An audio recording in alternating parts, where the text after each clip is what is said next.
Hi everybody, this is Dino Chris from Prehistoric Facts. This is a Q&A episode, and so let's actually get right to it, shall we? So the YouTube questions. So Lukezilla, can a Displetosaurus kill the Tarbosaurus? Well, Displetosaurus and Tarbosaurus are from two different continents, so let's actually get that out of the way. They're around nearly the same time, but Tarbosaurus is actually a little bit later in the Cretaceous. And so looking at the size of Tarbosaurus, Tarbosaurus is actually going to be between 35 and 40 feet long, whereas Displetosaurus is 25 to 30 feet long. So when we actually look at these two dinosaurs, because they're both tyrannosaurs, and they're kind of both robust, but Displetosaurus would actually have the speed edge a little bit, whereas Tarbosaurus would actually have a little bit more strength. But I would still think that Tarbosaurus would actually outdo Displetosaurus a little bit more because basically size does matter in this kind of battle, and so I would have to go with my gut instinct on that one, is that it would actually have to be Tarbosaurus that would actually win that one. All right, to the Facebook questions. Jody, if you could choose a dinosaur consultant for Jurassic Park or World Series, who would it be? That is a really good question. Well, we all know Jack Horner was actually the consultant for the Jurassic Park / World franchise for a pretty long time. So I think it was all the way towards Jurassic World. Fallen Kingdom, if I remember correctly, but I am not totally sure if he did actually was the consultant of Jurassic World Fallen Kingdom, but I do know he was the consultant for Jurassic World and all three Jurassic Park films. But we know that Steve Buscemi is the new consultant for the Jurassic World franchise, and so I think that's a really good pick. To be honest with you, he's a younger guy. He actually does know his stuff, and he actually has a best-selling book that actually is very, very good, in my opinion.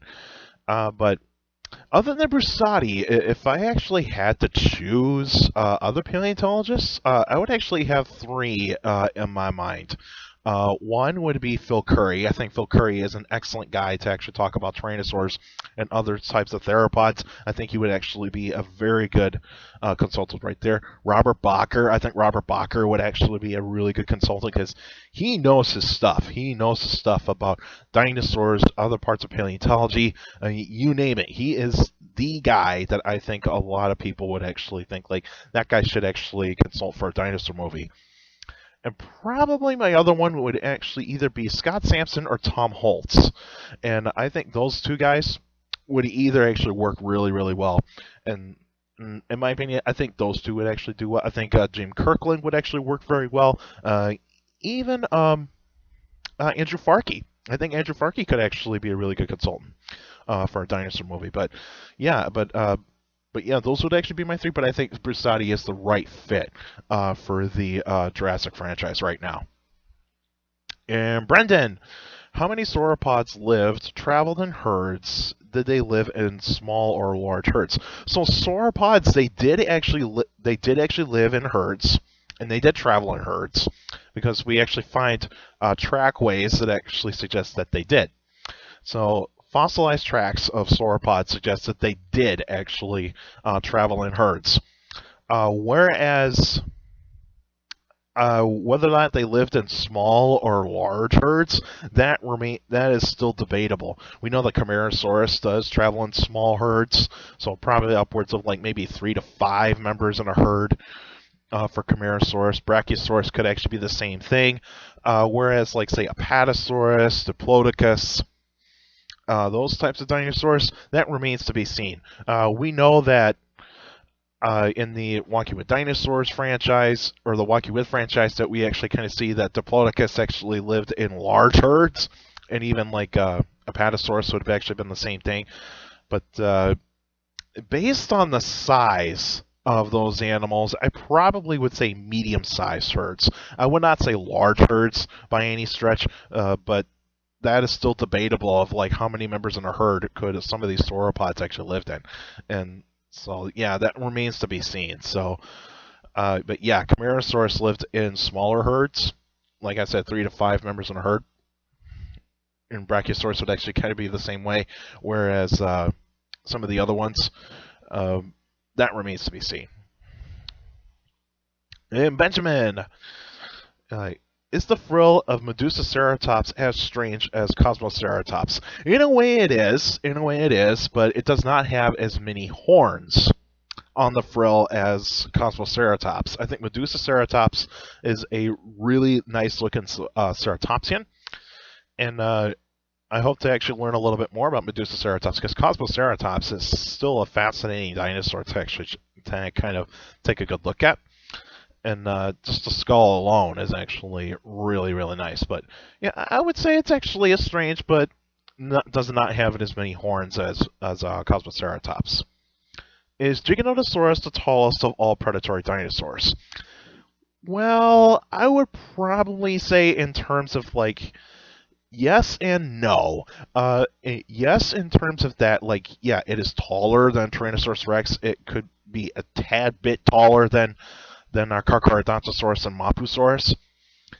But when it comes to Spinosaurus, if you want to count the sail would actually be a little bit tall, would actually make Spinosaurus a little bit taller than Giganotosaurus.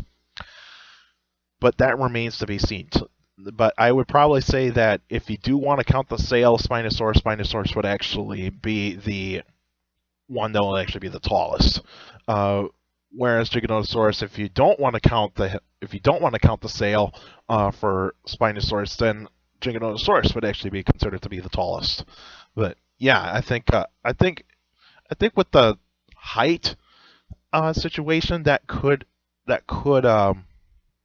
possibly change once we actually do find out like how much cartilage do the joints actually have in certain types of dinosaurs, and all that sorts of stuff, because we need to figure out how much cartilage is like in between the vertebrae, in between the joints of the animals, and all that sorts of stuff, because we need to figure that out a little bit more, because the skeletons alone can tell us some things, but they don't tell us everything. So we need to figure that.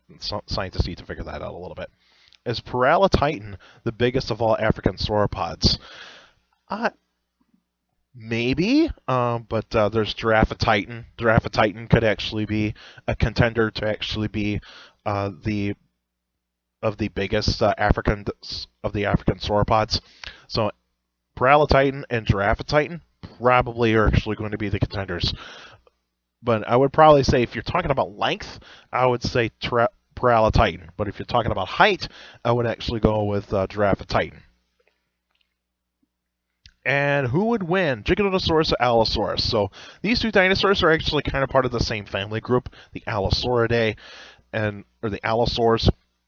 But the Allosauridae does actually branch off into the Carcharodontosauridae, and so that's where we actually find, like say, Carcharodontosaurus, even Giganotosaurus and Mapusaurus.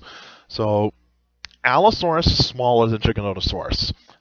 Allosaurus would probably have the speed, whereas Giganotosaurus would actually have the muscle mass and the strength. But in my opinion, size is going to determine this, and I would probably say Giganotosaurus would actually win this. First and foremost is because Giganotosaurus has got a much larger skull, and it probably had a little bit more of a devastating bite than Allosaurus. Allosaurus would still be able to get into some good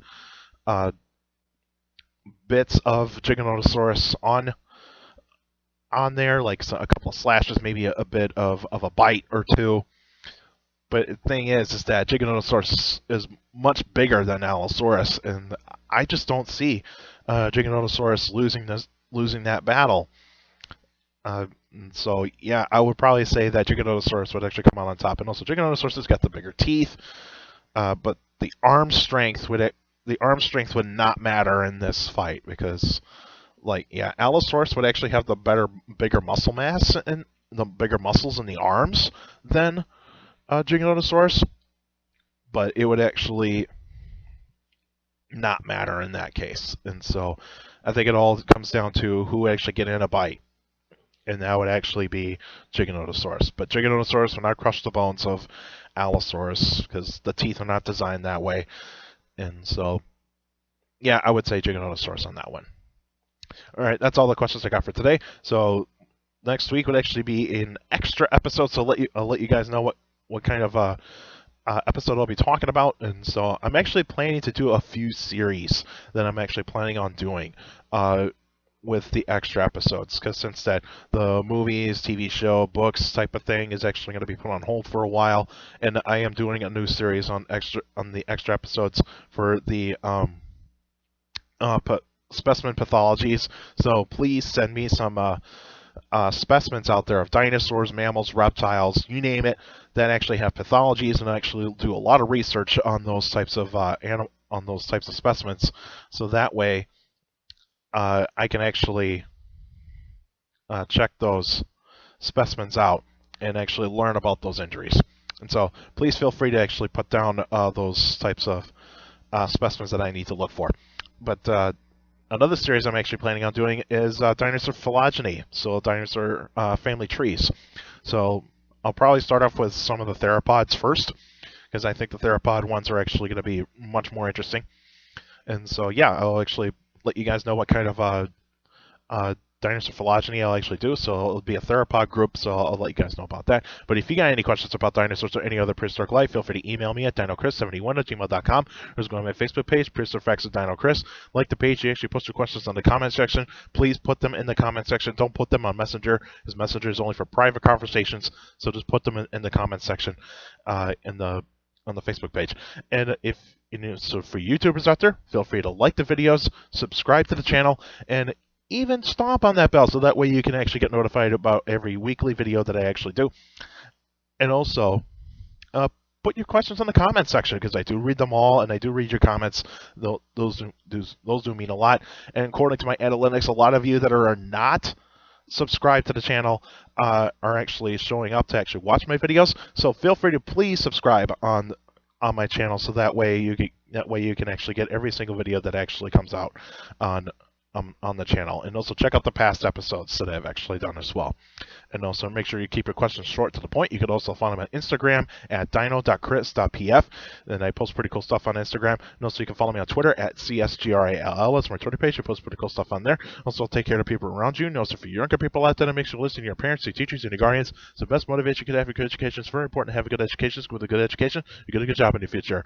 And make sure you guys are wearing a mask, social distancing, and making sure you wash your hands, because we need to stop the spread of this virus, so that way we can actually get the normal a lot faster, and that sort of thing. And also feel free to check out Colossal Fossils. I put the link in the description down below, so that way you guys can check out Colossal Fossils, and feel free to donate if you want to. And because there's a donate tab, and you can donate as much as you want to Colossal Fossils, so that way we can actually get some more exhibits into our museum. All right, that's it for now, and I'll see you guys next week.